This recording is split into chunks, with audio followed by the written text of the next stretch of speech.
This meeting is called the Order of the Council Subcommittee on Water Issues for Tuesday, December 6, 2022. Roll call, please. Chairperson Rusing, Here. Member Montoya, Here. Member Sischka. Here. All are present. Great. Public comment. Public comment will be accepted following each agenda item and is limited to 3 minutes. Please complete a comment card and return it to the city clerk. Speakers will be called in the order received. Item 4, water service applications. And you can read it. Yes, ma'am.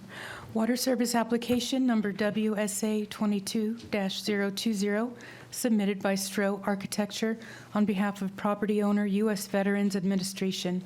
Location APN 114-01-001L, comprising 91.56 acres. Okay, thank you.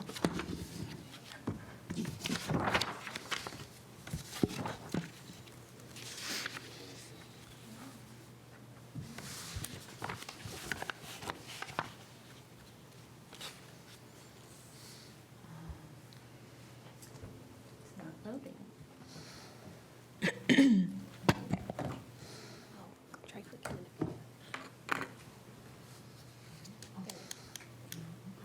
Taking a minute to load, is that right? Yeah. Mouse up to that screen. TBA.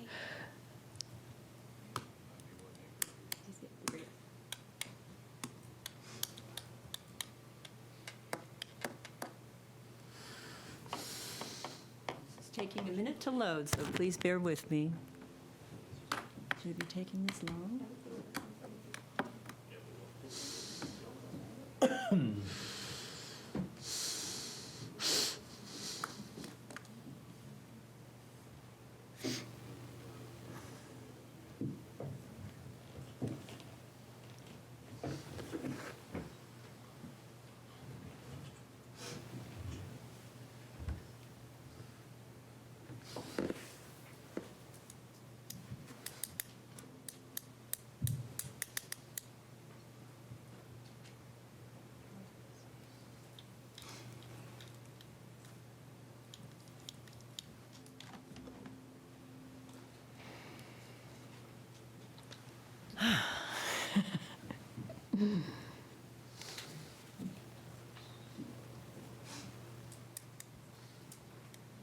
Open them as you guys go. You want to get out of here by 11:30? We'll just be starting by then. The gremlins are out in full force. Maybe in December they're elves. The elves, yeah. It's because you've been a bad boy.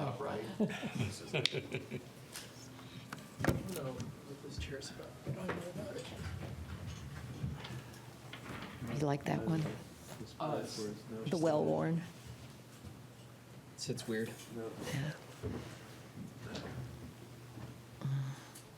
How are you, Brendan? Pretty good, how are you? Good. You going to Rotary today? We're headed to the NFR. No.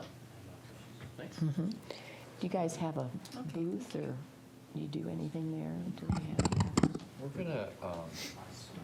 We're gonna go tonight, and got some pretty nice seats, and then tomorrow we're gonna do the Cowboy Christmas. Are you ready? Yes, please. Thank you. Good morning, council members. Good morning. So our first water service application is submitted by Stroh Architecture on behalf of the U.S. Veterans Administration. This is a conversion project of 6 existing historic homes on VA property, and it's going to be turned into 23 individual apartment units. And the project is on Highway 89, just a little bit to the north of the highway there. So our new water policy, of course, requires that all applications are reviewed by Planning and Zoning before coming to the Water Issue Subcommittee meeting. This project will be disconnecting from the private water and sewer systems that are currently operated by the Veterans Administration, and it will be placed on a separate city water and sewer system. The previous water usage at this location is 1.02 acre-feet per year. A demand analysis has been prepared, and we use the usual conversion factor of 0.12 acre-feet per year. And this will come to 2.76 acre-feet per year, with the net increase in demand of 1.74 acre-feet per year. Okay, I have a question. Yes, ma'am. Are these units going to be metered individually or on one meter? How is that going to work? I'm not sure. Okay, thank you. We'll find out. Ben, do you know? We don't know yet. Oh, Okay. so it hasn't been determined? Is I that, don't think so. We don't have plans for the piping, but we have this conceptual. But I think if that's what we want, we can enforce that on the plans. Okay, all righty, thank you. We'll talk about it more. okay. So this application was approved by the Planning and Zoning Commission on November 10th of this year. Are there any, let me see if I can bring up some. So this is the property here, and the 6 units, and I'm going to try to zoom in a little bit so I can see it better too.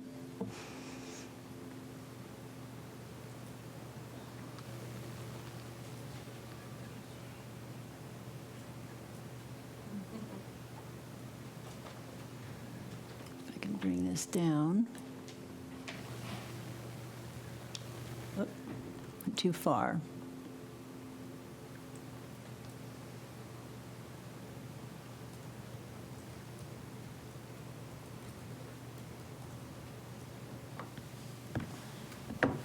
So these are the 6 units. I believe they're labeled 96 or 86, I can't tell. I think it's 86, 87, 88, 89. Or, B, are those Bs? B5, B6, B, I'm sorry, B5, B6, B7, B8, B9, B10. So there we go. So those are the historic homes that are going to be converted. And then we've got,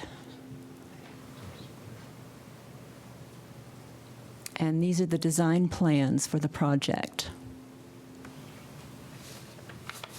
Are there any questions? Well, I think this is an exciting project. A little background story. Back in 2016, President Trump and Congress approved many billions of dollars to fund projects such as this. It was noticed that there was a lot of vacant and underutilized, dilapidated real estate on VA campuses across the nation. And so it was decided in order to help our indigent veterans, our disabled, homeless veterans, to start this program. And I'm so excited to see it coming to fruition. Mm-hmm. And I'm honored to support and serve our veteran community and the VA hospital. So is there any more discussion? Mr. Stroh, would you like to make a few comments? Good morning. Good morning. I am Doug Stroh, 1937 Rocky Dells Drive, and thank you for having me here this morning. Basically, we, as Kay was saying, we're taking 6 of these officer quarters houses, which currently have 1 kitchen, 1 living room, and quite a few bedrooms. And we're going to be converting the interiors We're going to minimally touch the interior walls. These are very historic buildings. We're not going to be doing anything to the exteriors at all, except on one where we are putting a ramp up to the front porch, which is about 8 inches higher, to make that an ADA unit.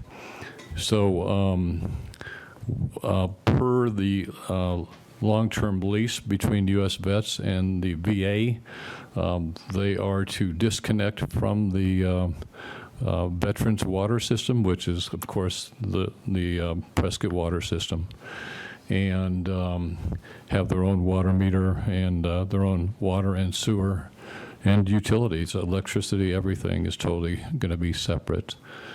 So in reality, we feel, because now we're turning it into 23 apartments, 23 kitchens, and less bedrooms than exist now, there'll probably be less people living in these. And with the new upgrades on the shower heads and toilets and things like that, in reality, I think we're actually going to be using less water than when they were fully utilized. So that's kind of a positive aspect. But like I mentioned, we're going to be keeping all the historic amenities inside the house, these big, beautiful sliding pocket doors, balusters for stairs, et cetera, et cetera. So they're going to be very nice, nicely done for homeless and underprivileged type vets. So I think it's a very positive project. We are trying to find every penny for this project to keep it as affordable as possible. So in answer to your earlier question, Ms. Rusing, we're planning on just having one water meter for these 6 houses. And that makes perfect sense. And we're not touching the trees. We're doing 0 landscaping and irrigation, just like it's always been. They have big old trees that don't need any kind of irrigation, and the grass gets green when it rains and it turns brown when it doesn't. So we are taking water into account for all that.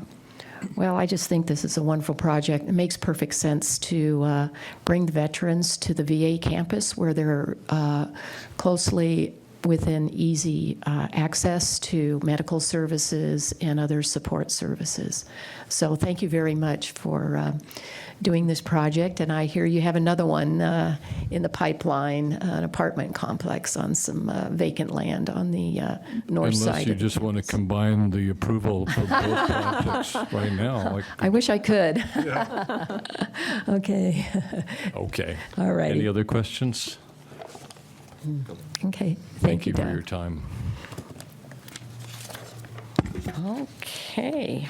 Do I hear a motion? Chair Rusing, I move to recommend forwarding WSA 22-031 to council for approval. 021 or Oh, I'm 020? I'm sorry. WSA 22-031. No, Am I on the wrong? No, 020. I've got 020. 02. It's on the Oh, I'm first on the wrong one. page. You're right. 020. Second. All in favor? Aye. Aye. Aye. Passes unanimously. Thank you, Doug. Okay, we'll be seeing a lot more of you. Okay, moving on. Okay, item 4B, water service application number WSA 22-031, submitted by Kelly Weiss Engineering Incorporated on behalf of property owner Westridge Preserve LLC, location Downer Trail subdivision comprising 9.97 acres. Now we're at 22031, Mr. Montoya. So this is a request to approve a final plat for Phase 5 of the Preserve at Prescott. It's a planned area development subdivision, and the subdivision wants to rearrange some of the lots, resize some, and add an additional 7 lots to the overall development. It will increase it from 144 lots to 151. So here's your location. in the map here, and again, I think I'm going to have to zoom in a little bit so I can read it.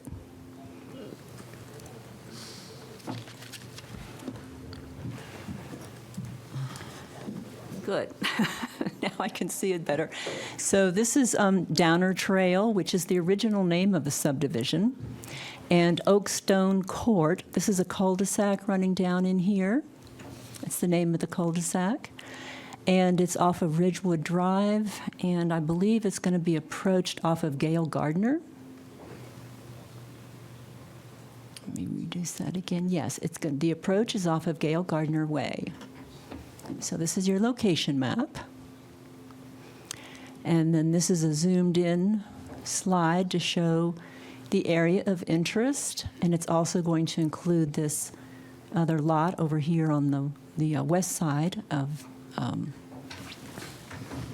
forget what the name of the street is, but, oops, and then we scroll down.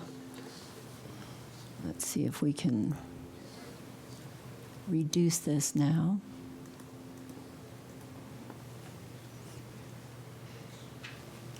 So this is the area of interest.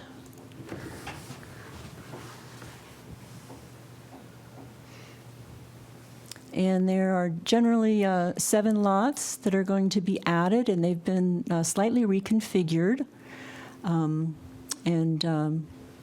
So we've gone from 144 to 151 lots. A demand analysis was prepared, and we're using the typical 0.17 acre feet per year per parcel, which brings the increase in demand for these 7 lots to 1.17 acre feet per year. And this application was also approved by the Planning and Zoning Commission at their meeting on November 10th. Okay, thank you. I have a question. Mr. Shishka. Thank you. Kate, I always thought that allocation for residential lots was .20, and I noticed that it's .17 here. Is that something that's brand new? No, we've actually been using that conversion factor for a couple of years now, 0.17. Well, I don't For think so. single-family homes. But, you know, Maybe we should look into that. We're using 0.12 for apartments Apartments. and 0.17 for single-family dwellings. okay. Okay, thank you. I'd like to make a comment. They always say final plat. I just, here we are again with this project. It's up behind the old Lamb Chevrolet up there in the boulders. And you know, I noticed in the previous agenda item and in this agenda item, our maps seem to be more legible. And I don't know if they've been somehow changed, but a lot more easier to read. So I just want to thank you. Well, very you'll have much. to credit Ben Easley for that. Okay, well, thank you very much. Although I have been making the maps for Gwen in previous applications, yes. But I did have a concern. You know, when you talk about the 7 lots, you know, there's no APN numbers and there's no plat number on these lots. And I was looking at this plat, and I actually counted 11 lots because we have this lot that's up here in the corner. Where am I? Because you notice the one across the street, and then there's one up here on the other side of the open space. And I looked at the lots, and I counted 11. So I was wondering if we could discuss that. Well, Tammy DeWitt is here today, and I was going to let her answer that question for you. And I should mention that I'm just pinch hitting for Ben. This Okay. was his work, and this was last minute for me to be here today. Okay, so- well, thank you, Kay. Thank you, Council Member. Tammy DeWitt, Community Planner with the City of Prescott. So this development has a long history. So what happened was that So there's a lot of background to this property. And this is the last phase to be reconfigured. So the other 4 phases have already been replatted. Usually these don't go to Planning and Zoning Commission, and the only reason why it's coming before you is the overall development is adding 7 additional lots. So this phase isn't increasing the number of lots from what was originally platted. He's reconfiguring them to make them more buildable, because if you see on the imagery, they already have some of the pads already created. So he's rearranging these lots to make them more manageable. He's done that before. Yes. So this is the last phase to be platted. So of the overall development, we're seeing 7 additional lots. So you're not really seeing it on this phase, but they were reallocated through the other 4 phases before this. Okay, because if I look at the plat, I count 11 lots. Yes, so this is the last phase. So that would affect how much water we're allocating, right? At Yes. 0.17 times 11 instead of times 7. No. So for the overall development, so he was approved originally with their master plan for 144 lots. Per their development agreement, as he's replatted the last 4 phases, he was able to reallocate some of the density through the other phases and reconfigure those lots. This is the last phase, and per the development agreement, they were going to be able to possibly ask for additional lots. So here, to keep the density in the lots configured the way they are, it's going to add additionals to the overall master plan. So it's not this phase, it's through the overall, through the whole process, the whole master plan. Okay. Is there a representative from the project here? Thank you. Good morning. My name's Tom Dever. I live at 5769 Columbine Road. I've been banished to 5769 Columbine Road. I've lived here forever. This subdivision was, not by me, was entitled in 1988, and all the lots were recorded in 1988. So when I bought it, I got 144 tax statements. The roads were put in sometime after that, and none of it made any sense. So as we started down at Gail Gardner and made all kinds of deals with the city, obviously we're the ones that built the connector to get forest trails where they could come this way. We traded having to do something with Downer Trail off of Oregon back to the city to make connectivity. I mean, there's a ton of stuff here. The bottom line is, every time we did a phase, the first phase went up Westridge to Downer Trail, we had to replat because the lots made no sense. There was no way other than to turn it into Granville, which I'm perfectly capable of doing with dynamite and big hammers, to tuck and shuck lots, building pads into these lots. In the first phase, we lost 6 lots. In the second phase, we lost 8 lots. In the third phase, we lost 8 more lots. This is old water. It's surface water. It's we're mining water in Prescott out of anybody's water portfolio. So back when the world made sense in Prescott, Arizona, as far as water went, in around 2009 or so, we went back and we wanted those lots back, we being the city of Prescott and us. So in phase 4, we made a smaller product. So we took all of those lots that I had rights to water for, which, by the way, in 88, it was 4 lots. It was 4 lots to the acre foot. So now it's, I don't know how many lots, neither does Steve, but it's 0.17, it's like 5. Under the water service agreement back then, this is part 3230, you can ask for 10% more lots, as long as you're not putting in a water park or a golf course or something that eats a bunch of water. And so rather than go through that and get attorneys involved, we built phase 4 as an amoeba and made our smaller product, got all of the lots that we were allowed back plus 7 more. The truth of the matter is the plat you're looking at right now, if you look at the dotted lines, has 14 lots. We reduced those 14 to 11. Once again, it didn't make sense in '88 the way that it was platted.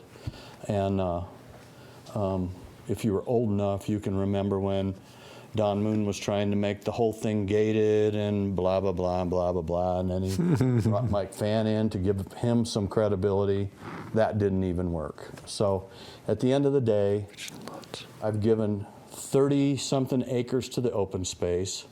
I've given a lot down at the bottom of the hill for a parking lot that I was leasing to the city for $1 a year. I'm paying $1,400 a year on taxes. I've taken the open space has increased. It was an amoeba when we did it, and it has increased again in this phase by eliminating. If you look at tract O there, those were lots.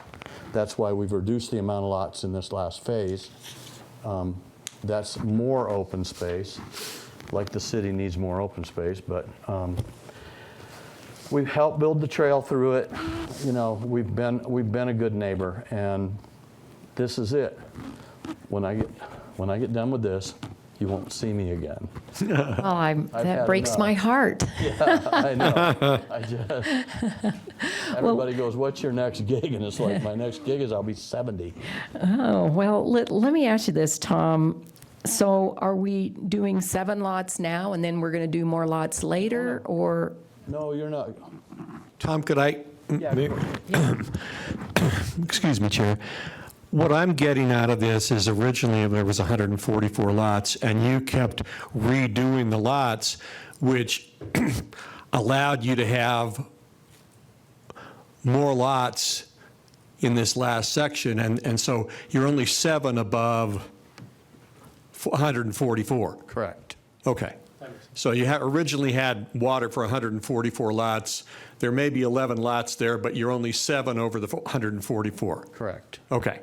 And the additional lots are not in this phase. This phase, as you can see from the dotted lines, has reduced the number of lots in that phase.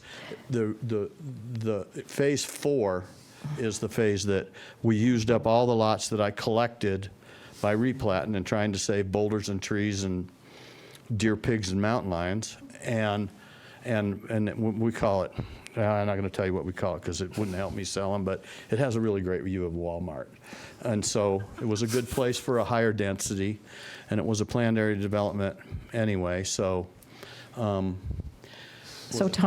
just going from the plat here, though, each lot has a separate number. yes. On the plat that I received, according to what's in red here, and there's 11 lots. Yeah. Okay. And that brings us to a total of 151 lots. And I had water for 144 Right. lots. So my question is, we're only approving 7 lots, but there's 11 lots on the plat? Yeah, you're only approving the overage. Okay. I mean, I can not do this as far as zoning goes and put 14 lots.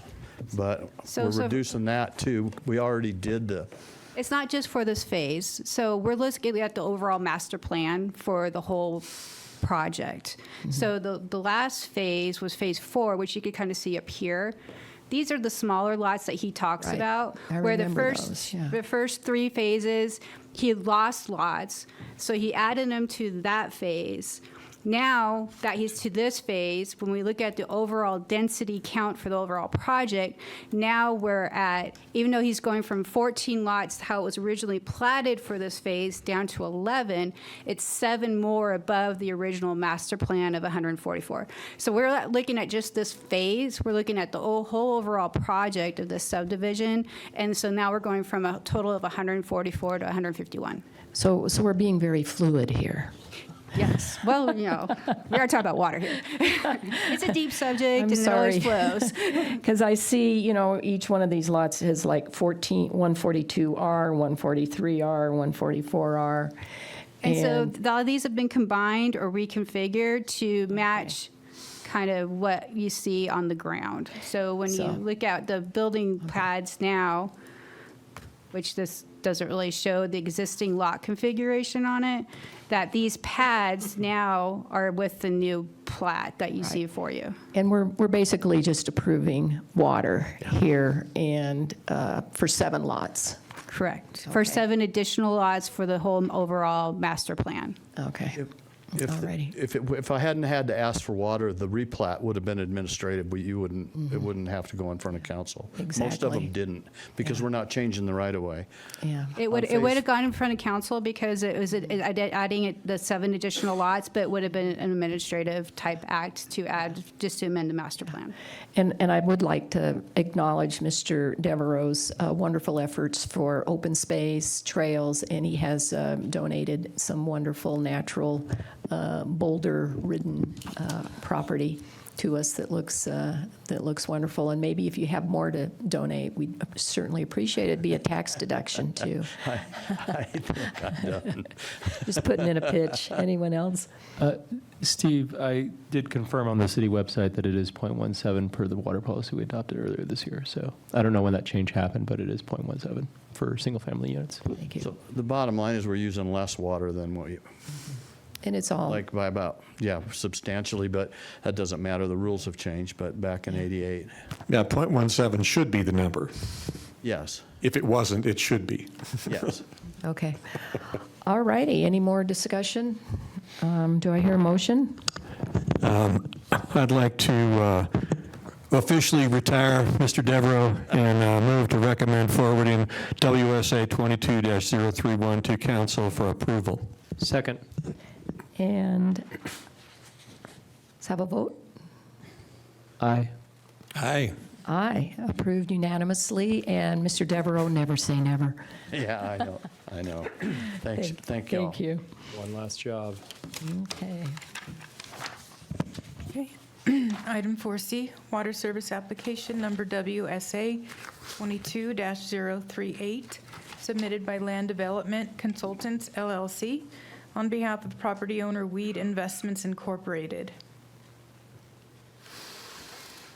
Good morning, Chairperson Rusing and members of the Water Issues Subcommittee. Ashley Couch, Public Works Director. And what we have before you this morning is a proposal to raise, R-A-Z-E, an existing Circle K located at the intersection of College Heights and Willow Creek Road, and then construct a new one in the same location, only larger, so more gas pumps, more canopy, larger convenience store. It was recommended for approval by unanimous vote of the Planning Commission on November 10th. The water demand analysis for this was based on a similar facility down in Gila Bend. They've constructed these in Cottonwood and a couple in Prescott Valley recently. And the water demand analysis comes out to 2.54 acre feet per year. Previous usage at the existing store was 1.08 acre feet per year, and so we're just asking for approval of the net increase in demand, which is 1.46 acre feet per year. Showing you the site plan. Oops. Scroll down. Zoom in. Zoomed out too far. There we go. There we go. Basically, this shows it. There's existing landscaping along the back there's a bunch of trees. All of those except for 2, beg your pardon, will remain. And so basically this shows the canopy and the new store.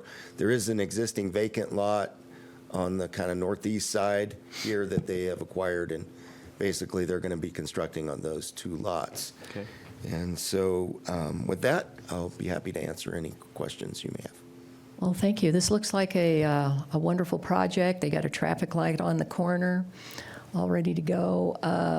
I assume that there's going to be not that many toilets and sinks in there in the restrooms, maybe 4 or 5. I believe the applicant is here and can speak. Oh, thank you. Good morning. Good morning. My name is Jill Kaiser with Land Development Consultants, 4401 East Monte Cristo Avenue, Phoenix, Arizona. Thank you for seen the application today and for your consideration. Yes, the new store is almost identical to those in Prescott Valley and Cottonwood that we have now, with 6 total toilets, increasing from 4 that are the existing store, along with a couple sinks as well. Okay. All righty. Well, welcome to the community. I guess you're already here, but thank you for investing in our community. Absolutely. We're very excited for this redevelopment, for this location. Yeah. Thank you. Any comments, No, ma'am. discussion? Okay. Do I hear a motion?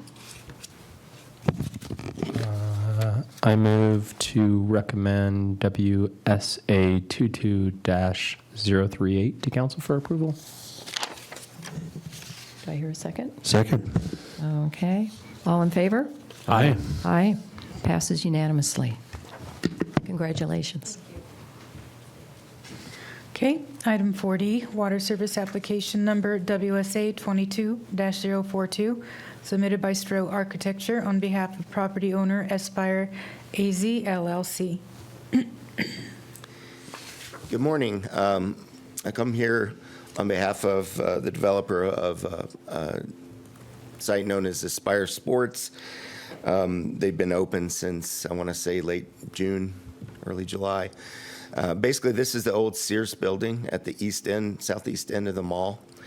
And they have reconfigured it for mostly pickleball. They've got a basketball court in there,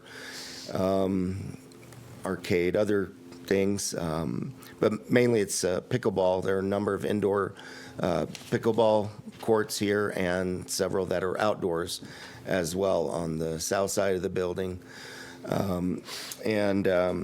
We also are asking for water for a future restaurant and bar.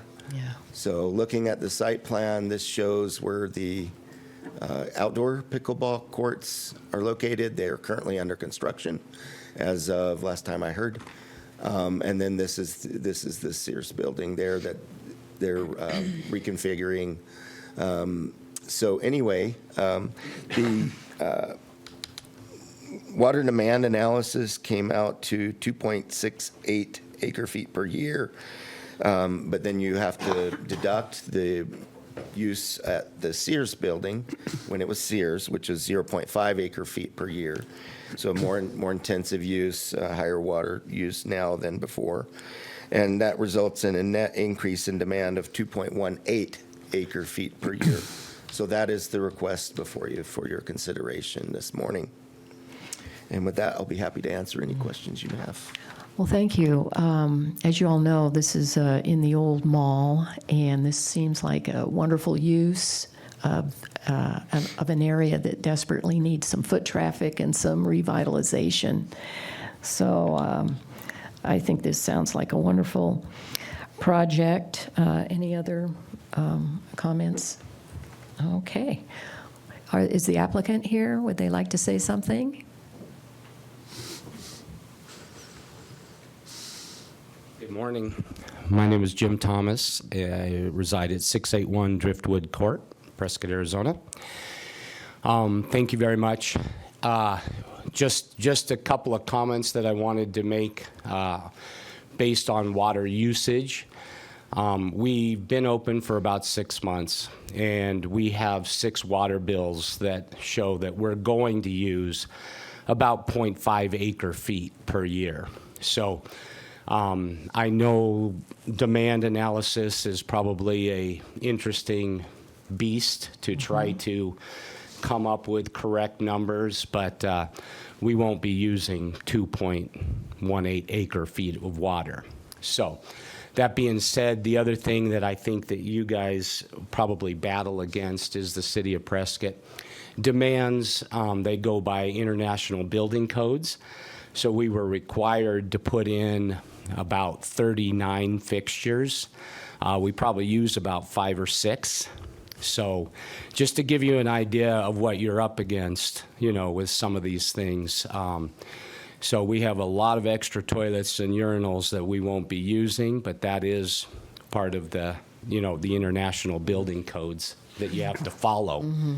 So we have taken out all of the irrigation because they're all pretty big trees. They don't need to be irrigated. And the mall probably had a ton of breaks in the drip system, and we just thought that would be a waste of water. So we've pretty much done away with all of that and, installed low flow toilets and urinals and things like that. So we think we're doing the right thing. I share your concern of, making sure that we don't use too much water. And so we're there with you and appreciate your time if you have any questions. Well, thank you very much. This sounds like a wonderful project, and it's always wonderful to partner with somebody to promote conservation of this precious resource. And when do you expect the restaurant bar area to be up and running? That's a great question. It's taking us longer than expected to get the restaurant going. We're still looking for a good restaurant partner. But we will be, we have action to build the actual part of the bar of the restaurant, and so we're moving forward with all of that. But it does take longer than you expect. Yeah, that'll probably increase your foot traffic in your restrooms. Yeah, for sure. And some great news is, as you know, the mall just sold. Yes. So we feel like, with new owners that it's really going to, we're hopefully going to get that whole mall generating new traffic. Yeah, we were very excited to hear about the sale. Yeah. Yeah. Okay, any other comments? All righty, do I hear a motion? Yes, with much pleasure. I move to recommend forwarding WSA 22-042 to council for approval. With just as much pleasure, I'll second. Okay, all in favor? Aye. Aye. Passes unanimously, and thank you. Okay, now we're going to move on to our discussion items, and I think you'll notice we have a new format here where we're kind of breaking down the individual topics instead of just having everything lumped in under announcements. So I think this will help with transparency and clarity for the record. So thank you very much, everybody. Okay, item 5B, approval of the November 1st, 2022 meeting minutes. Do I hear a motion? Chair, I'll move to approve the meeting minutes as presented. Second. All in favor? Aye. Aye. Passes unanimously.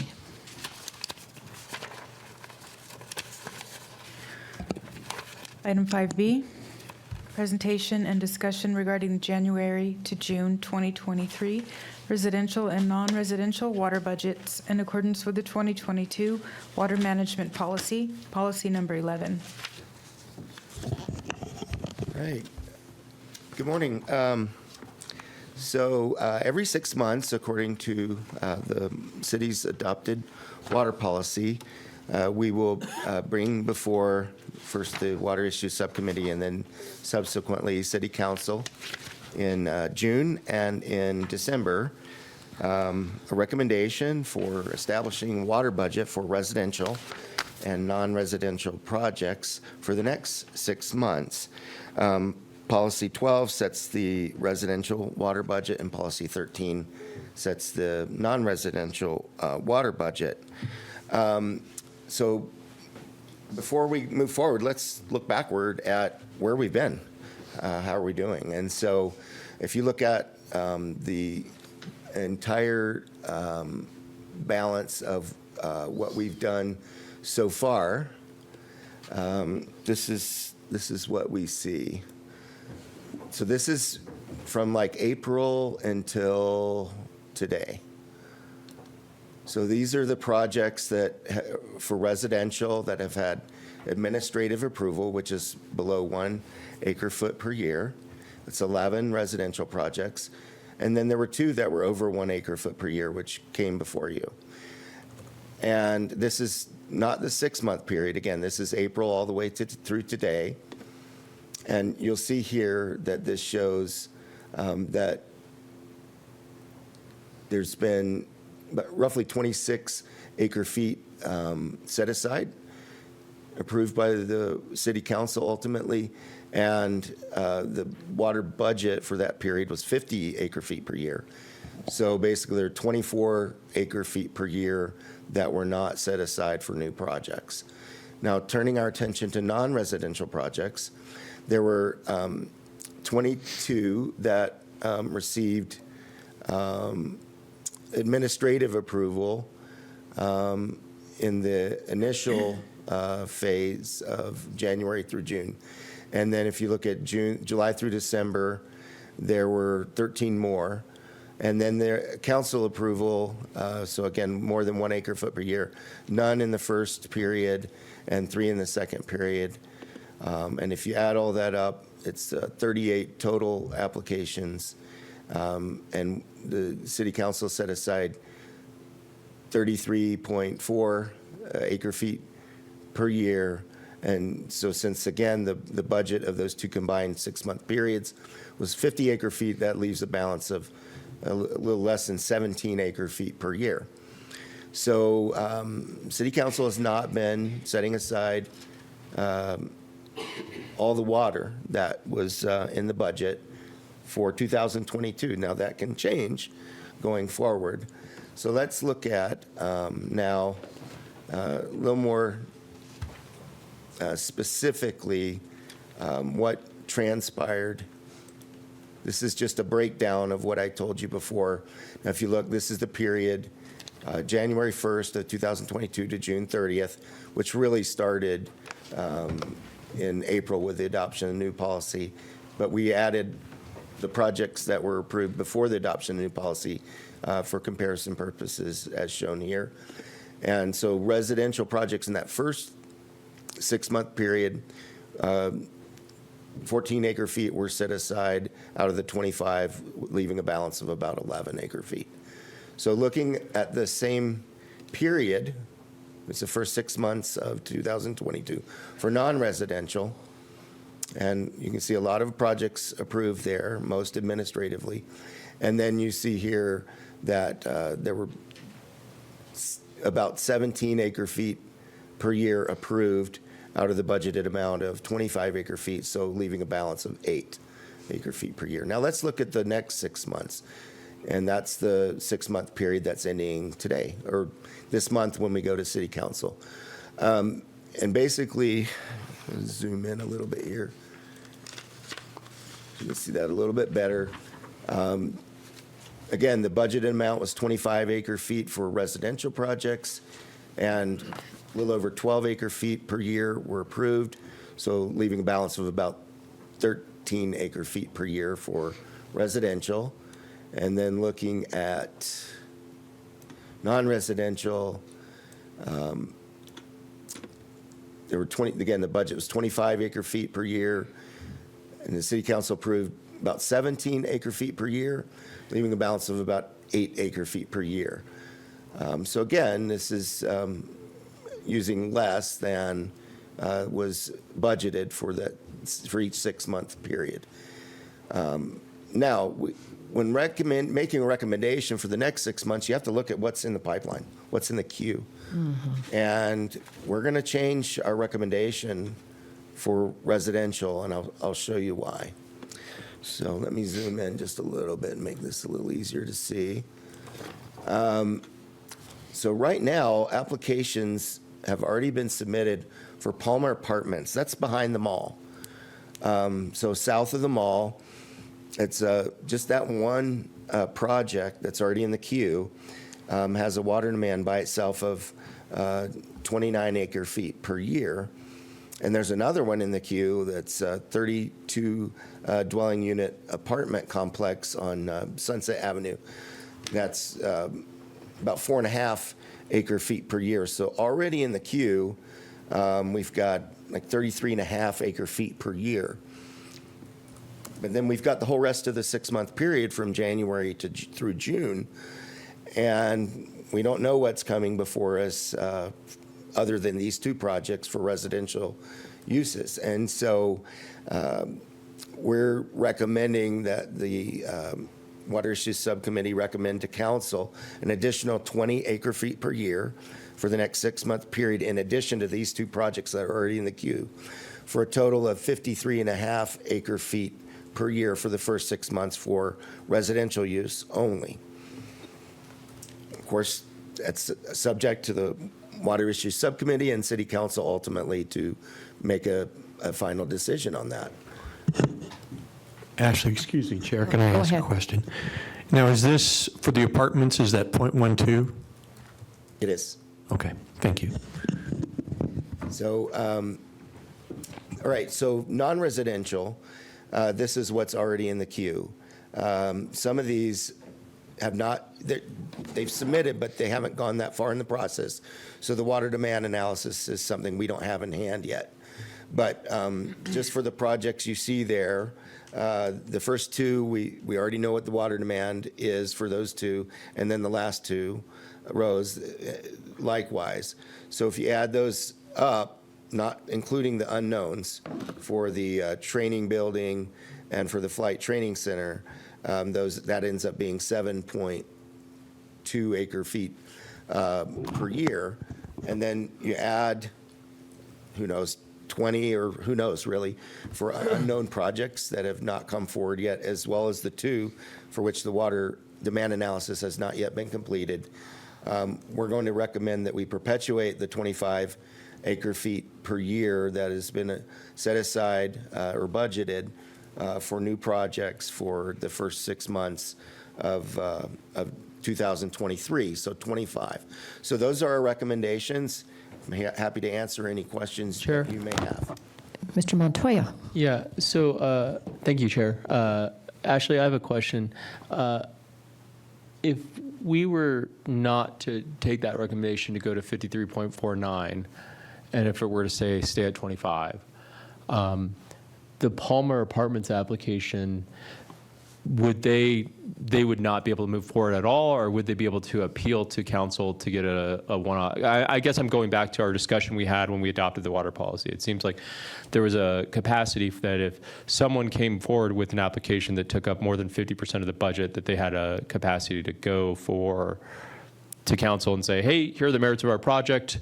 We think that we're worthy of an additional allotment of water, and council had the discretion to do that. Am I understanding that policy correct? That is accurate, yes, sir. Okay. So I guess the reason I ask that is it seems to me, if you were to say to me, if you were showing me data that said, man, the first 6 months we got really close to the edge, then the second 6 months we got even closer to the edge and almost went over, and that justifies going all the way and doubling, more than doubling our current allocation, that would be compelling to me, but that's not what I'm seeing. What I'm seeing is a single project that's coming in with 29 acre-feet, which is a lot of water, and I would suggest, from my perspective, that that's worthy of a greater discussion. We have recently established a workforce housing commission through this council. I think it's worth having those discussions and seeing what the Palmer Apartments bring to the table around that discussion. But adjusting our allotment for a one-off feels like, I guess what I worry about is that then we'll continue to perpetuate that. Now we're at 53. Part of the reason we adopted kind of more scrutiny on the budget was to have greater scrutiny on these projects. And believe me, I am familiar with the Palmer Apartments project. I think it's probably a good thing and necessary for the community. I just think we need to have more robust discussion about it than just adjusting our budget. That's just me personally.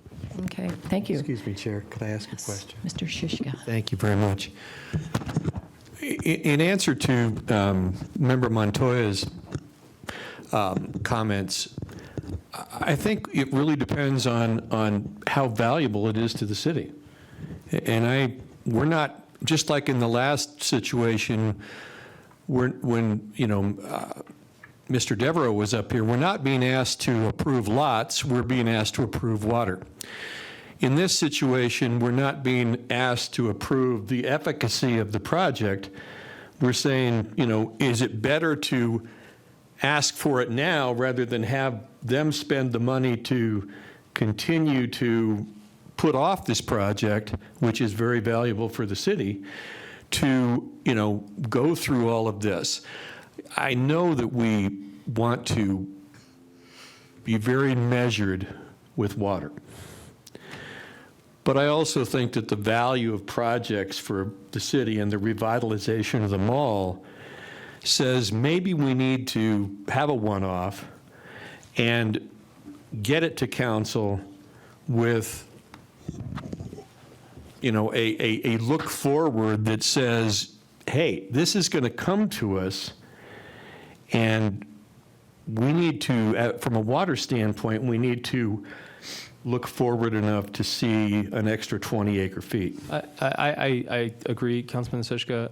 I guess I just think that adjusting the budget is one way of doing that. I guess the reason I asked the question to the Public Works Director is there still exists a mechanism for that to happen, and we're not shutting the door to this development, is my understanding. And I guess, to me, I think it's likely that this project is worthy, the revitalization. And again, don't misunderstand my comments about it. I think it's likely that this comes forward as a one-off, and council has, they make a case and say, hey, we don't want to not go forward. We think this is valuable. We're invested in the community, yada, yada, yada.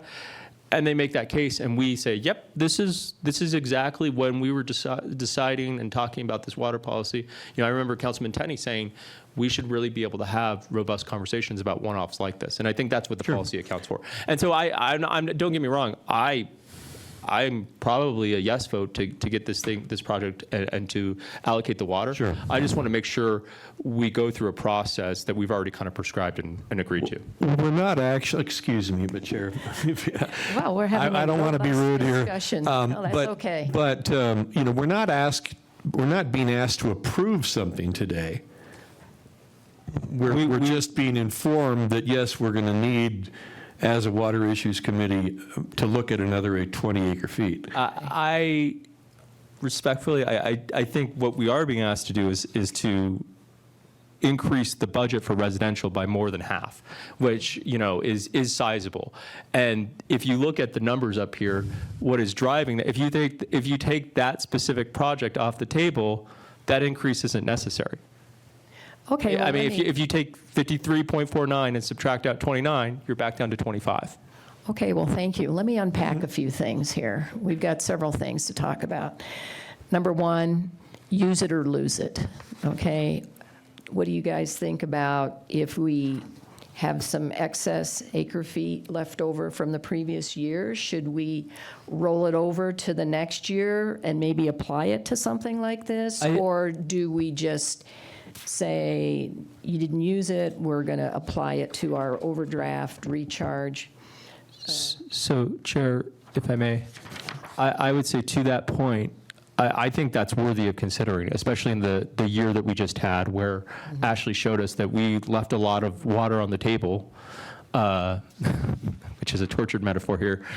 But I think that's worth considering. I guess my question, and Ashley, I don't know if you can speak to this, but I know that the mayor has an ad hoc group working at looking at this water policy. Is that a conversation that's happened at that level yet? Does anyone know? Because that was something we considered when we were passing the water budget. Should it be use it or lose it? And we just kind of left that up in the air to see, I think maybe see how things went the first year. Yeah. And then my second comment, we have residential versus non-residential, commercial, industrial. And I'm very pleased because there was a feeling that if we had a budget for commercial, it was going to squelch our commercial, industrial, community, squelch jobs.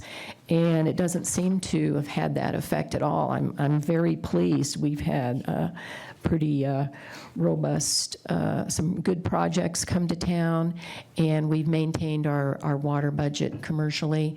So I'm very pleased to hear that. The third thing about the Palmer Apartments, 29 acre feet, boom, there goes our water budget. So my question is, are we going to just kind of increase it? And that's kind of defeats the purpose of having a water budget. You know, when you look at, like, say, your personal budget at home, if you're allocated $100 a month and then you decide to spend $200 a month, why have a budget? So my question is, you know, like you said, we're working on trying to figure out some workforce housing. And it's against the law. There's state statutes here in this state that you cannot have rent control at all. But if we're going to have workforce housing, you know, you're going to want some below market rent. So we need to have a compelling reason if we're going to bust our budget for a project. And I don't know if the applicant is probably not going to be here today because he hasn't applied, but we are discussing it. And I would probably entertain creating a nexus between water and some workforce housing units. I don't think that would fall under rent control. Maybe decreasing the amount of units, maybe having a certain percentage workforce housing, deed restrictions on, you know, maybe 25% less rent, market rent. I mean, we have a lot to discuss here, but I certainly just don't approve of increasing our water budget just for another run-of-the-mill apartment complex that really isn't going to be anything different. Chair? Yes. To your point, I think where my concern lies is that I think this conversation that we're having, and again, I think there was some concern when we adopted the water policy that we don't want to scare off people from doing developments like this revitalization of what these apartments represent to the mall. And I don't think I hope that that's not the path we're going down. But I will say, I see a connection to the mall here at all. well, because that's actually. that's where the apartments are. The Well- Palmer apartments are going to be up by the mall, right? Right. They're part of the ranch, though. No, No, they're like right on the they're going to mall. be right there in the parking lot. Yeah. Okay. But I guess my Hey, excuse me, can we bring up a plat so we know what we're talking about? Because there is a huge parcel off Alive Boulevard at the entrance to the ranch that's already been graded for apartments. So I thought that's what we were talking about. So the point I was going to make, the Chair, is I think that my concern is, I certainly don't want to deter this, but I think that it's because of exactly the points you made.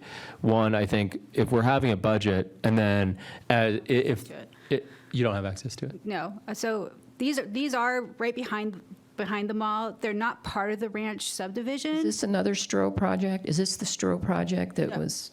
No. Because there was going to be some apartments on the west side of the Yes. parking lot over there, kind of by the roots. Behind Sears. Yeah. Those have already been approved administrative with water before, but this water policy under the old water policy. This is down on the hill, going down towards the ranch with the new road that was just created. And it's going in front of planning and zoning on Thursday. So it's So- not in the parking lot? No, it's not. So It's on it the is it's on that a separate graded one. area? It Yeah. is on that Well, it's not graded the area. graded, it's the other side. My point, Chair, regardless of where the exact location Right. of these specific in units are. Prescott. We It's know in that. Prescott. It's near or adjacent to the mall in On a some hill. capacity. My point is, I think we need to have this conversation for precisely the reason you said, because we can't mandate. When we were going over the water policy and adopting it, one of the things that was brought up historically was, a previous member of council, Jim Lamerson, had brought in this idea of an allotment of water for workforce housing. And what happened was we allotted that, and it never got used. No one ever wanted to do it. Well, I think I certainly don't want to. I'm a big free market person, so if they're creating a apartment complex, I don't necessarily want to dictate how they do that. I don't think that's appropriate. But I do think that we have some leverage to have a conversation with these folks. Leverage and negotiation. And I guess instead of a one-off adjustment to our water budget, which I think just kind of sets a precedent that, well, if you're going to come in with a project that's above 25, just make sure you get it in and let them know before they approve the next water budget cycle, and then you can get it. I don't like the idea of that. I like the idea that this conversation that Steve and I are having, that you and I are having, let's have that conversation among the 7 of us on council as this Palmer project comes forward. And again, I will say, it's likely that I'll be an advocate for that project. Well, If we know which project we're talking about. This is the property is right here. So here's the mall here, here's Gateway, here's the new Palmer Lane that comes down to the ranch, and it's this property right here. Because I've driven by it, and to me, it just looks like it's going to be another apartment complex in the ranch, to me. I didn't make any connection to the mall at all. Yeah, It's the not in mall's the right here. parking lot at all. But it's going to provide additional people close to the mall that could use the mall. We're Right. trying to get people out to the mall. We do have the other development and it's frozen. We do have the other project that was approved for the housing, the housing units up further to the north that were platted. Across from Best Buy, kind of, over Kind there of, yeah. by Dillard's. Yes, in the and parking lot. the The Room apartments, those other apartments are going in about right in here, this area here, behind the Aspire. So it's like in this area here. excuse me, Chair, could I Okay, ask a question? Thank you, Steve, yes. What if we, the recommended action is to move to forward the residential and non-residential water budgets for January to June 23 to council as recommended? What if we said to council for consideration? I like that. I can vote yes on that.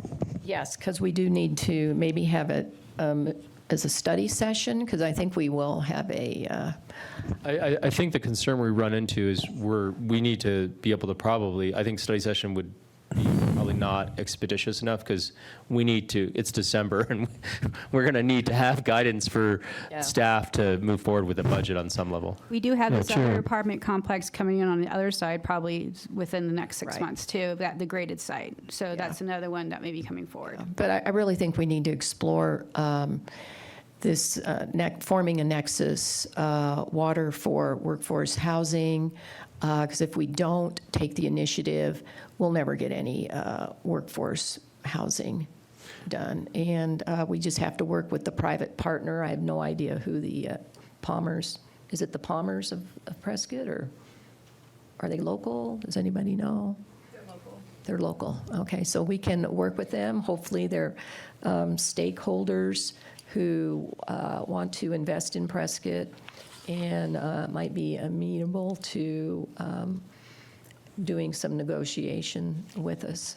Thank you. Steve? Chair. Thank you. From the standpoint of the old water budgets that we had that had some workforce housing in them and special water for those projects, I asked a question in one of those meetings, so if someone who's retired wants to move into those apartments, can we say, no, you can't move in because you're not workforce? And they said no. So there was so much question in that situation that nobody wanted to touch that with a 10-foot 'Cause pole. it could be against federal law because you're discriminating against people. But, as I understand, there's special legislation now, special funding, special guidelines for workforce housing. And again, Chair, if I may, to your point, Steve, I think from my perspective, as someone who's a big proponent of free markets, the idea is that if there is, I think it's, I wouldn't want to see a mandate of, well, you have to be a firefighter or a police 100% officer, to rent this apartment. I think what you do is you create, and I don't think there's a really convincing argument in my mind that we have too much apartment-style housing in Prescott. I think, frankly, that's been evident to the opposite because we see these projects continue to come forward. So there is a market demand on some level. And this is, again, I would say this particular location in this particular part of Prescott is probably really valuable for this type of project. And again, I want to be really clear, I'm not pushing back on the idea of adjusting the budget because I don't like this project. In fact, quite the opposite. I think I'm probably a fan of this project, but I just want to make sure we use a process that we have in place. Sure, I understand. Okay, any more comments, Ashley? I'll just say, whether you continue to budget 25 acre feet for residential projects for the next 6 months, and then handle Palmer Apartments through an appeal process, that's certainly, I think, a reasonable approach. Another reasonable approach is to go ahead and, knowing that it's in the queue, go ahead and appropriate more for the next 6 months in the water budget, knowing that it's in the queue and coming forward. I think both are reasonable approaches. I think it's a policy decision for you and ultimately the city council, but I think either one is fine. I will say that one unintended consequence of the water policy as written is, upon further review, one of those things that you think of after the fact is it's not clear when you grant an appeal if that in and of itself also increases the budget, or if it does not, it's just a one-off for that one project and the budget remains the same. And so It seems to me you should be able to make an exception just for that one time. Yeah. If it's something very compelling and is going to be of benefit to the community. Right, so let me, if I may, let me give you an example. Let's say you go forward with 25 acre feet for the next 6 months for residential, and Palmer Apartments comes forward with a request for 29 acre feet. Well, that's more than 50% of 25. They have to go through appeals process, right? So there are two ways that the city council could interpret the water policy. One is, okay, if we approve, say Palmer Apartments is first, and we approve it through the appeals process, then nobody else gets to come in for until July of 2023. That's one interpretation. We're requesting direction from city council on this appeals process.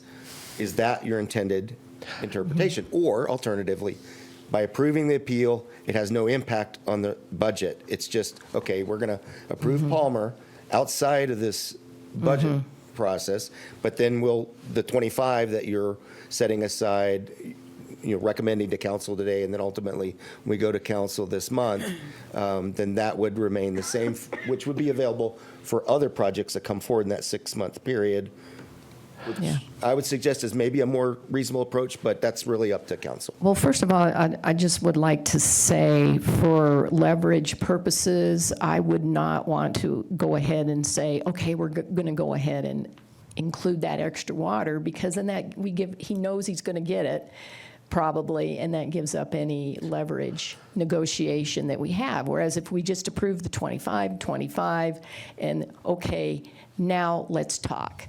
And if you can convince me that this is a worthy project for me to go outside the budget, maybe we can roll over the water that was left over from last year and say, okay, it wasn't used, let's put it to work here, and so that it will be for a project that's worthy of our community. Chair, if I may. Yes. And I think Steve's anxious to say something too, so I'll be brief, Steve, so you can make your comment. Ashley, to your point about the appeal process, I can't speak for the rest of council, but in my mind, when we incorporated that into the water policy, I was very much thinking of it as option 2 that you presented, not that we were then going to say, this project is so worthy that it gets to shut down any other further application for water. That seems a bit draconian to me and not appropriate. So just to give you some insight into my mind, and I think that's worthy of a conversation on a council level so that there's clarity for staff. And if we have to amend the water policy to make that more clear, I'm sure there's some willingness to do that. Go ahead. I'm sorry. No, go ahead. I think that's certainly a worthy conversation when we bring this forward to City Council this month. The second thing that I would include in that conversation that I think, and this again, in my mind, and I hope that, I know that the Mayor's Ad Hoc Committee overseeing the water policy has had fits and starts, and they're kind of getting up on their feet still, and I understand that process. My hope is that they can kind of be a vetting process for council to look at these types of issues and then recommend up and say, hey, so it's not just staff coming to us and saying, you need to adjust your budget up, but, you have a group of people who the mayor kind of identified as big stakeholders in the water issues of Prescott that can say, man, we looked at your water policy and 25 just ain't going to get it done on a 6-month basis going forward. You need to adjust it to something else. And to that end, I guess the other thing that I think needs to be addressed and that I would encourage staff to bring as part of that conversation going forward is this idea that Councilmember Rusing suggested, which is, let's look, we left a bunch of water that we didn't allocate this year around. Is it something that we say, yeah, we want to roll that forward? Maybe it's not we roll it forward in total. Maybe we roll it forward on a limit, right? Maybe we say, there's probably a dozen different ways to skin that cat, but it's worth having that conversation. So my guidance to staff would be that we need to look at that appeal process and get some adoption from council on what it means, because I would hate for it to be that first scenario where we just shut down any further water applications. That was not my intention. And then the second one would be incorporating some discussion on, do we really, here we are, and lay out a case, which I think you kind of did today. Here's what we didn't allocate in 2022, and it's not insubstantial, and so do we roll that forward, or do we do, I guess I think of, from my corporate life, you had paid time off or PTO, and you would kind of, you could only roll so much of it forward every year, and part of it was they didn't want you to just bank a bunch of time and, retire with 2 years worth of vacation. So anyways, those are my thoughts. Well, thank you. And I think the whole purpose of having the water budget and the water policy is not to stop growth, but to promote sustainable, reasonable growth, growth that values our community and reflects our values. So if we can leverage our water into some workforce housing, I think that would be wonderful, especially if we had a cooperative private party. So I would, as it is right now, I would not recommend for increasing our water budget. I'd like to keep it as it is. And if we do want to increase it in the future, that's when we can start having a conversation and start doing our negotiation and our leveraging. So I'd like to make a motion that we forward the residential and non-residential budgets for January to June 2023 with no changes from last year, 50 and, 25 and 25. Member Rusing, or Chair Rusing, I would be more in support of what Steve suggested, which is to move it forward in a capacity to have a discussion about it where we're, if there's some way. Still have a discussion. I guess I don't want to shut the door on an increase, because I think that increase. I'm not shutting the door on the increase. Okay. We're keeping it the same with knowing that even when we passed the original water policy, we had a discussion. If there is something, a project that comes forward that is wonderful, then we certainly have the door open to. I guess my question, is there a way to include the analysis of those two other pieces that we talked about, which is the appeal process and the budget rolling forward? Because I guess my concern, going back to the point that Ashley brought up, is if we keep these budgets at 25 and then Palmer comes in with that appeal and we're stuck in option one because of the way we've boxed ourselves in unintendedly. We're not boxed in. Well, Plus, but we need that, transparency here, and we need public input. Excuse me, don't we need a second before we can start to discuss? If we don't have a second, then we can. Yeah, you're right. My motion's on the table. And do I hear a second? Motion fails. Okay, does someone else have another motion? Okay, I'd like to move to forward the residential and non-residential water budgets for January to June 23 to council for consideration. And? Is that it? Are you going to include as recommended or? No, I'm changing as recommended to for consideration. For consideration. I can live with that, I think. I'll second that. Okay. We'll make it unanimous. Okay. All we right. gonna vote, though? We got a We gotta go, or you motion. We vote? have a second. Do I hear Aye. Aye. aye?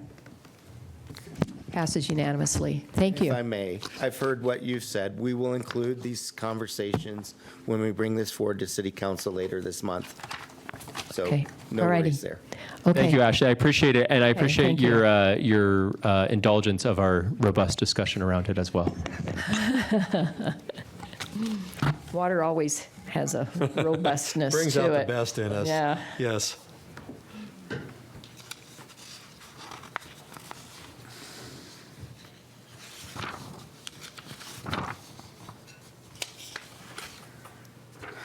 Sorry. Threw me off a little there. All right. 5C, presentation and discussion regarding monthly update for PFAS sampling at the City of Prescott's water production wells. Good morning. I'm Steve Olfers, the Utilities Manager. I appreciate having the opportunity to come chat with you this morning. This is our first time actually being on the agenda. We've always been staff updates, so honored Thank to have you. that opportunity. You've been upgraded. Yes, indeed, absolutely. I wanted to present firstly the samples that we received from November of this year. As you can see, the big takeaway from this is that nothing has changed. All of the samples that we are receiving are staying within a standard deviation and staying within what we expected from our first go around. So we're getting a lot of good data, and we're able to start seeing things that are clearing what we're going to do. So essentially, this is just a bunch of numbers, but you can pick out where we stand. We're sitting in the threes range. We didn't do all the wells in November, mostly because the lab is having problems getting sample bottles, and so we have to. Probably made in China. I have no idea where they come from, but they didn't get to us.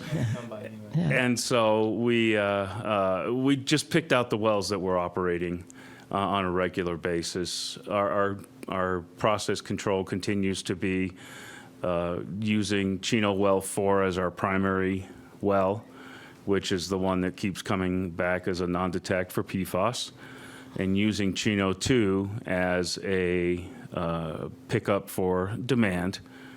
And so you can see that the Chino 4 is a non-detect, and Chino 2 is coming in at about 3.2 parts per trillion. So by using those two primarily, we're coming up with the EPDS 11, which is the combined Chino well. So this is what comes out of the 5 million gallon tank in Chino and comes into our system. And that continues to be a non-detect using our blending methods. And as far as mitigation, I guess we're in a holding pattern until the MCL levels come out. It says December 20th Yes, this ma'am. year. That was down Okay. here on this part of the screen. Yeah. So, but anyway, just so I can finish up, we are making some adjustments to our sampling protocols in that we're moving forward with going to quarterly samples at this time, only because of cost. Each one of those samples costs us about $1,000 to run if we have to run both the original sample and the blank. So as you can see, it gets a tad expensive as we're moving through a monthly thing. And this was one of those unfunded mandates that we have to deal with every once in a while. So we did not budget for this amount of sampling. So we're going to back off a little bit. We're going to continue. We've already collected our December, or we'll be collecting our December, and then we'll collect in January, and then we'll go to April, and et cetera, unless the new proposed MCL gives us a different method of sampling. Yes, Yeah. sir. Chair, if I may? Yes. So are we in a situation, do we have any sense of what the MCL guidance is going to look like? I mean, my sense is, and I know you don't have a crystal ball, or if you do, it's probably not working. Right. But is your sense that those levels are going to come up above what they are right now? I mean, it would seem that they would have to. Well, they can't be .0004 parts per trillion, because we can't even detect that. Right. So what we're hearing is that it's going to be close to the resolution limit or the limit of the test. So what we're being told, maybe a 5 or a 4 parts per trillion. So in that, Hoping. so if, let's assume that it's 4, what does that do for, I mean, because I'm looking at those numbers, and if it ends up being 4, we've got less of an issue than we would seem to have currently. Is that accurate? That is correct. If it comes in at 4, theoretically, then we would only have one well that we would have to look at treating. So, and I guess here's That's the airport well, That would be Airport Well 5, yes, ma'am. the big one. Yes. here's part of my question too. Let's assume that's a reality that it happens, and again, that's a dangerous assumption probably.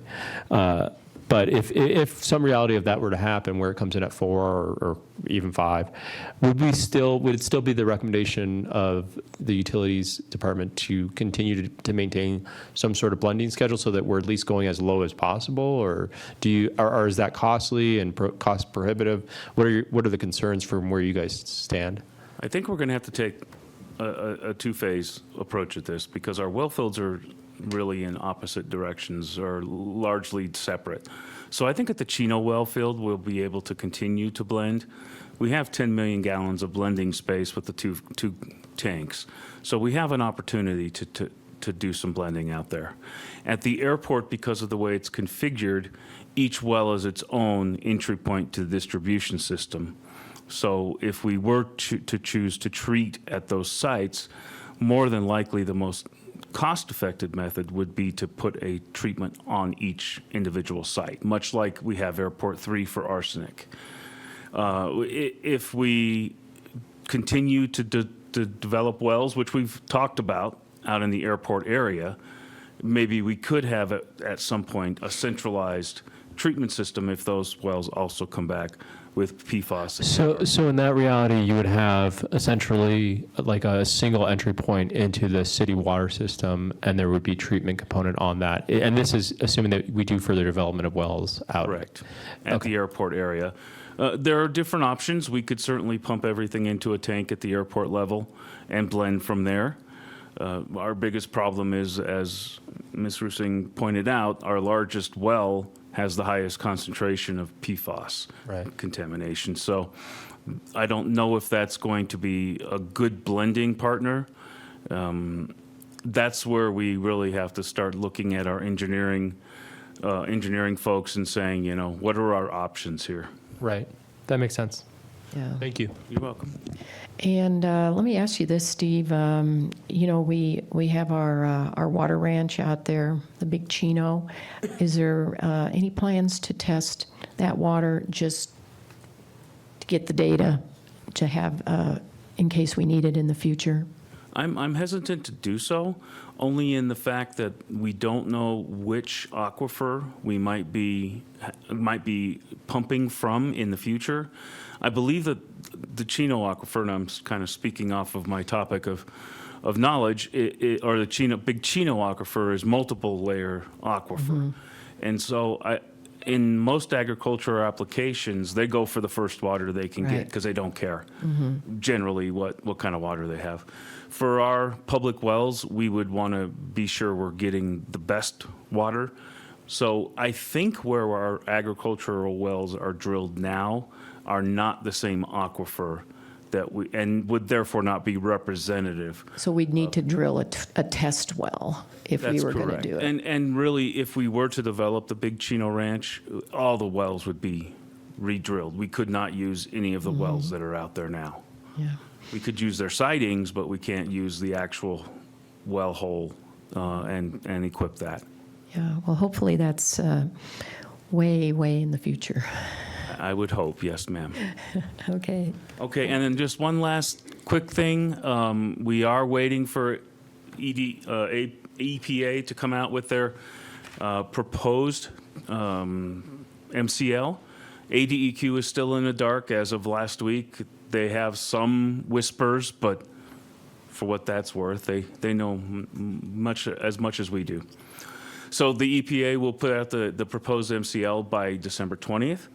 That will be followed by a 90-day or so comment period, which will commence after the beginning of the year. There was some concerns that they were going to give us 90 days and then make Christmas and New Year's as part of the comment period.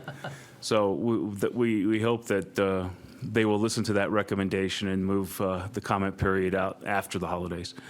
After that, they will take all of those recommendations and put them in, I guess, a big pot and decide how they're going to go about it.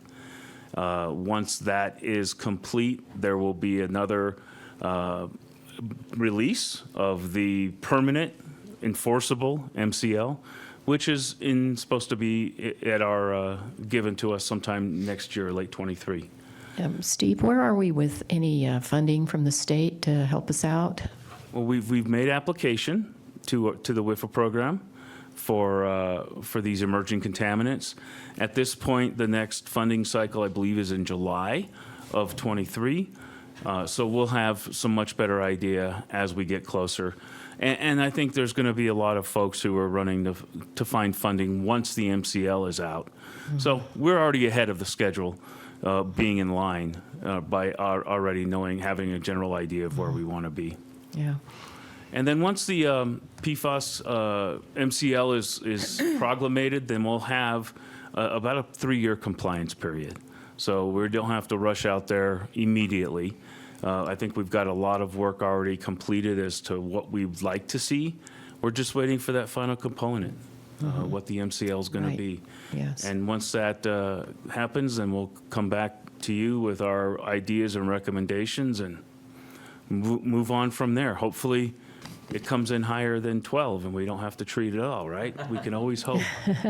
So, but we want to be prepared in the case that we do have to do some kind of treatment technique out there at the airport. Well, I want to thank you and the rest of the Public Works team for being on top of this. And I think that I have 100% confidence that we're moving in the right direction, and we're going to have very potable water, very safe water. And because this is a nationwide problem, probably worldwide contamination with chemicals that we've been using for the last, 60, 70 years. And they're cumulative. They're called forever chemicals for a reason. And as I understand, there's only about 100,000 of them out there. So I look at the PFOAs as kind of the sentinel chemical. If we're treating those, we're treating everything else that's in there too that we haven't tested for yet. Any other comments? Okay. I have no action recommendations, so I'll just thank step away. Thank you. Have a great day. Thanks, Steve. Okay, we have general announcements. Good morning. It is a few minutes after 11. Are you still okay? I'll try to be quick if I can.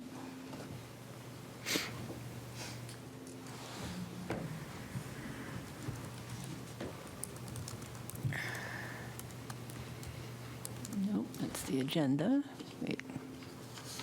There we go. Okay. So in late October, we got an announcement from the Arizona Department of Water Resources about our GPCD for 2021, and it's the lowest it's been since 2006. It's come down to 104, and it was 112 the previous year, but in 2021, after filing the annual report, it came down to 104, which is a really good number, and we're very proud of that.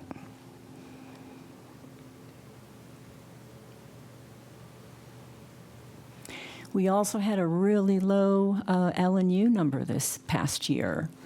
It's 5.14%, which is also the lowest it's been in, I believe, the last 21 years. So again, really good numbers there, and we've never exceeded the 10%. We've come close, but we've never exceeded it. And then the other thing I wanted to talk to you about was our long-term storage credits. It's been reconciled. So as of December 31, 2021, we have 39,411 and 600ths credits in our long-term storage account. And the long-term storage account credits, or it's a one-to-one relationship to acre feet. So it's the same thing as having that many acre feet.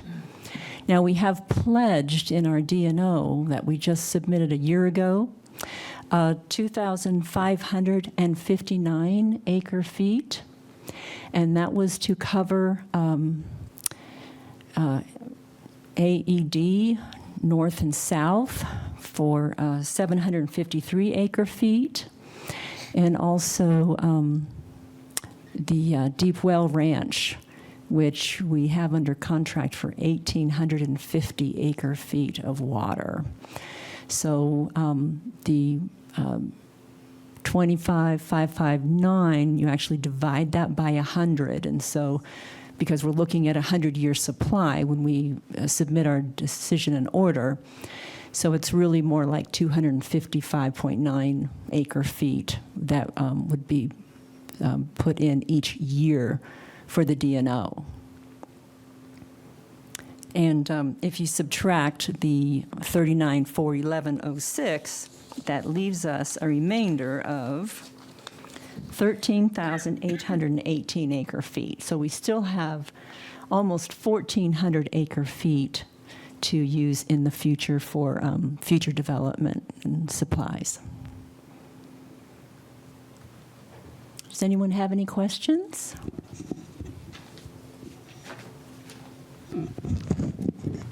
Mr. Montoya. I'm good. Anything to say? Thank you, Kay. Any comments from anyone? No, we do not have any public comment. All righty. Okay, well, I guess this Thank you. meeting is adjourned. Okay.